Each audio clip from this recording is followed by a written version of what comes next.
বক্তব্য যিনি দিবেন তার খেয়াল থাকবে জনগণ খুশি হোক আর না হোক ওটা আসল কথা নয়, আল্লাহর কথা যেটা আল্লাহ বলেছেন সেটা আমি পৌঁছিয়ে দেব, আমার দায়িত্ব আমি পালন করব।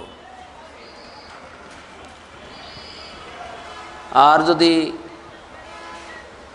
নিজের সুনাম অর্জনের জন্য বক্তব্য পেশ করেন, মিশকাতের 256 নম্বর হাদিসে পাবেন, আল্লাহ নবী বলছেন, আল ওয়াদি ফি জাহান্নাম, জাহান্নামের ভিতরে একটা জায়গা আছে, যেই জায়গাটা সম্পর্কে অন্য জাহান্নামে দৈনিক 400 বার পানা চায়।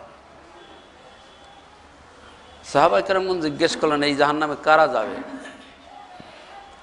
আল্লাহ নবী বলেন, আল কুররাউনা ওয়াল মুররাউনা বিআমালহিম, ওই সমস্ত কারি সাহেব, ওই সমস্ত বক্তা সাহেব যারা মানুষের মন নিজের দিকে আকৃষ্ট করার জন্য বক্তব্য প্রদান করেন, এরা ওই জাহান্নামে যাবে। কোন জাহান্নামে?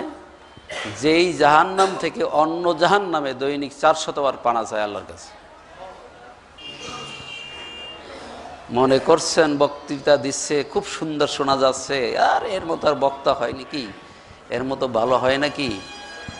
যে না, এই ভালোর মধ্যে যে কত খারাপ নিহিত আছে সেটা দেখা যাবে একদিন কিয়ামতের মাঠে।